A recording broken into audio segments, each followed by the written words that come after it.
बिस्मिल्लाहिर्रहमानिर्रहीम अस्सलाम वालेकुम नाज़रीन, मैं हूं आपका होस्ट गुलाम शाह सिंधु और आप देख रहे हैं सिंधु पी के यूट्यूब चैनल। नाज़रीन, इस वक्त मैं कबीरवाला में मौजूद हूं और आप देख रहे हैं मेरे अकम में AM शॉपिंग मॉल, यहाँ पे मैं मौजूद हूं। आज मैं ये मॉल जो है सारे का सारा आपको विज़िट करवाने वाला। आइए चलते हैं अपनी वीडियो की जानिब।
जी नाज़रीन, मैंने आपको एएम शॉपिंग मॉल जो है वो विज़िट करवाया।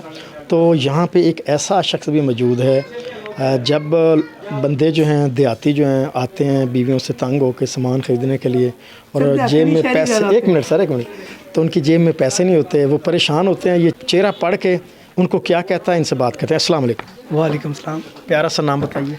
मोहम्मद हमजा। अच्छा हमज़ा भाई, हम इस मॉल में आए हैं तो हमें बड़ा मज़ा आया। आप बड़ी फ़नी बातें कर रहे थे। जो बंदे यहाँ आते हैं परेशान होते हैं, आप कैसे उनको हंसाते हैं? सर परेशान बंदा तो आता ही नहीं है। क्यों परेशाान बंदा नहीं आ सकता। क्यों नहीं आता? जो बेचारे तंग हो ਉਹਨਾਂ ਦੀ ਮਰਜ਼ੀ ਯਾਰ, ਉਹ ਨਹੀਂ ਆਉਂਦੇ। ਤੁਹਾਡੇ ਕੋਲ ਕਿਸ ਕਿਸਮ ਦੇ ਬੰਦੇ ਆਉਂਦੇ? ਮੇਰੇ ਕੋਲ ਕਾਫੀ ਕਿਸਮ ਦੇ ਬੰਦੇ ਨੇ, ਸੀਰੀਅਸ ਵੀ ਆਉਂਦੇ ਨੇ, ਸ਼ੁਗਲੀ ਵੀ ਆਉਂਦੇ ਆ। ਅੱਛਾ, ਕੋਈ ਬੰਦਾ ਤੁਹਾਡੇ ਕੋਲ ਆਵੇ, ਉਹਦੇ ਕੋਲ ਪੈਸੇ ਨਾ ਹੋਣ ਤੇ ਕੋਈ ਐਸੀ ਚੀਜ਼ ਆਪਣੀ बीवी ਵਾਸਤੇ ਡਿਮਾਂਡ ਕਰੇ ਤੇ ਫਿਰ ਕੀ ਕਹਿੰਦੇ? ਦੁਆ। देख सकते हो नाज़रीन कितनी प्यारियां गप्पां। तो मेरा ख्याल है सारे माल दी शान ही है। अच्छा मज़ीद की कहना चाहोगे? कुछ भी नहीं कहना चाहूँगा। अच्छा, किन्नी की सैलरी ਤੁਹਾਡੀ ਹੁੰਦੀ ਰੋਜ਼ਾਨਾ? सेल हो जाती है माशाल्लाह, काफ़ी अच्छी सेल हो जाती है। क्योंकि मैं भी थोड़ी ना औखे लफ्ज़ इस्तेमाल कर रहा, मैं भी थोड़ी अनपढ़। नहीं नहीं कोई मसला नहीं है, तो सारे डॉक्टर ने। अच्छा माशाल्लाह, किन्नी तलीम है? मेरी FA। किन्नी मैं नहीं पता, मैं पढ़ा किन्नी होंगी? 2 जमातें ने पुठियाँ ही ने, BA भी वो भी पुठी है, FA वो भी पुठी है। मतलब कुल किन्नियां हो गई? कुल 2 हो गई हैं।